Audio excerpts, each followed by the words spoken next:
আপনার ফেসবুকের মধ্যে যদি কন্টেন্ট মনিটাইজেশন পলিসি ইস্যুটা থাকে তাহলে শুধুমাত্র 24 ঘন্টার মধ্যে আপনি এটাকে দূর করে ফেলতে পারবেন। অনেক ভাই বন্ধু রয়েছেন যারা অনেকটা টেনশনের মধ্যে রয়েছেন যে আপনাদের এখান থেকে কন্টেন্ট মনিটাইজেশন পলিসি ইস্যুটা যাচ্ছে না, অথচ আপনি কোনো সমস্যা করেন নাই, আপনার এখানে কপিরাইট কোনো কন্টেন্ট নেই, অন্যের কোনো ভিডিও নেই, তারপরে এখানে দেখা যাচ্ছে যে ইস্যুটা রয়ে গেছে। তো এই ভিডিওতে আমি আপনাদেরকে সম্পূর্ণ দেখিয়ে দিব শুধুমাত্র 24 ঘন্টার মধ্যে কিভাবে আপনারা এটাকে দূর করতে পারবেন। তো ভিডিওটা খুব ইম্পর্টেন্ট হতে চলেছে, এর জন্য ভিডিওটা শেয়ার করে আপনি নিজের কাছে রেখে দিবেন। আপনার যদি 5000 ফলোয়ার 60,000 মিনিট ওয়াচ টাইম যদি চলে আসে তাহলে 24 ঘন্টা পরেই কিন্তু আপনি সেটআপের অপশনটা পেয়ে যাবেন, একদম গ্যারান্টি দিলাম। চলুন আমি আপনাদেরকে দেখিয়ে দিচ্ছি কিভাবে আপনারা এই কাজটা করবেন। আমার এই ফেসটার মধ্যে সমস্যা রয়েছে, জাস্ট আমি 24 ঘন্টার মধ্যে এটা সমাধান করে আপনাদেরকে দেখাচ্ছি।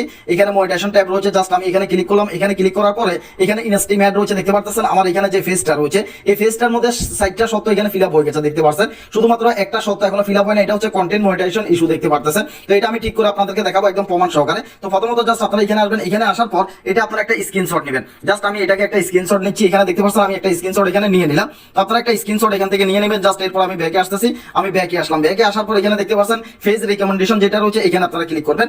ফেজ রিকমেন্ডেশনের উপর ক্লিক করার পর জাস্ট এখান থেকে আপনারা একটা স্ক্রিনশট নেবেন। আমার ওকে রয়েছে, এর জন্য আমি এখান থেকে একটা স্ক্রিনশট নিলাম। তো জাস্ট আমি ব্যাকে আসবো। ব্যাকে আসার পর আমাদের যে ফেজটা রয়েছে সেই ফেজটা আপনারা ওপেন করবেন। ফেজটা ওপেন করার পর এখানে পাশে দেখতে পাচ্ছেন তিনটা থ্রি ডট মেনু রয়েছে, এখানে ক্লিক করবেন।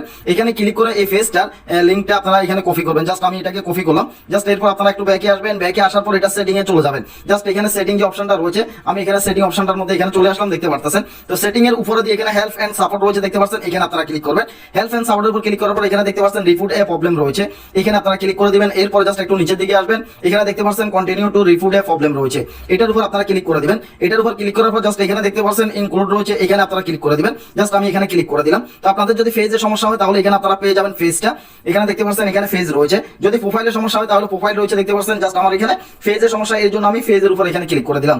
তো ফেজের উপর ক্লিক করার পর এখানে অলরেডি একটা স্ক্রিনশট রয়েছে, দেখতে পাচ্ছেন। আপনি কি করবেন, এই স্ক্রিনশটটাকে আপনি কেটে দিবেন। আমি এটাকে কেটে দিলাম। এরপর এখানে আপলোড ফ্রম ফোন রয়েছে, দেখতে পাচ্ছেন। আপনি এখানে ক্লিক করবেন। এখানে ক্লিক করলে জাস্ট আমরা যে স্ক্রিনশটগুলো নিয়েছি সেগুলো এখান থেকে এখানে দিয়ে দিব, দেখতে পাচ্ছেন। এখানে একটা স্ক্রিনশট চলে আসছে। আমি আরেকবার ক্লিক করি, এখানে আরো একটা স্ক্রিনশট আমি নিয়েছি।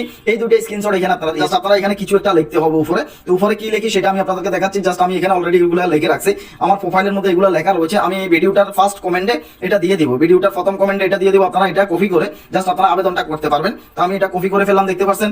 এরপর আমি এখানে আসবো, এখানে আসার পর জাস্ট এটাকে এখানে দিয়ে দিব।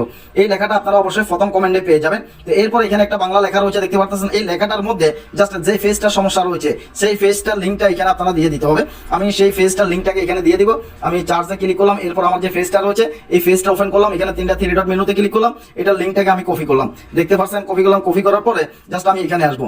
এখানে আসার পর এখানে দেখতে পাচ্ছেন আমি বাংলা লেখাটাকে এখানে কাটে দিচ্ছি। তো আপনারা কি করবেন, বাংলা লেখাটাকে এখানে কাটে দিবেন।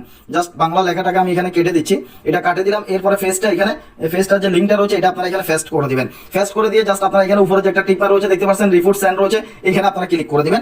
এখানে ক্লিক করে দেওয়ার মাধ্যমে 24 ঘন্টাও লাগবে না ভাই, আশা করতেছি আপনাদের ফেজটা অটোমেটিক ঠিক হয়ে যাবে। আবেদনটি করার পরে আপনাকে আরো কিছু কাজ করা লাগবে। শুধুমাত্র আপনি আবেদন করে দিলেন 24 ঘন্টার মধ্যে চলে যাবে তা না। আবেদন করার পর আপনাকে অবশ্যই আপনার ফেস কিংবা আইডিটাকে একটু অ্যানালাইসিস করতে হবে। সেটা হচ্ছে যে আপনার আইডির মধ্যে যদি কপিরাইট কন্টেন্ট থাকে, কপিরাইট পোস্ট থাকে, কপিরাইট যদি কোনো ভিডিও থাকে, এগুলোকে আপনি ডিলিট করে দেওয়া লাগবে। আপনি যদি এই সমস্ত কপিরাইট কন্টেন্টগুলো যদি ডিলিট যদি না করেন ভাই, 24 ঘন্টা কেন 24 বছরের মধ্যে আপনার এটা ঠিক হবে না। যদি আপনি কপিরাইট কন্টেন্টগুলো যদি ডিলিট করে দেন তাহলে শুধুমাত্র 24 ঘন্টার মধ্যে আপনারা ঠিক করে ফেলতে পারবেন। তো ভিডিওটি কেমন লেগেছে অবশ্যই কমেন্ট করে জানাবেন। আল্লাহ হাফেজ, আসসালামু আলাইকুম।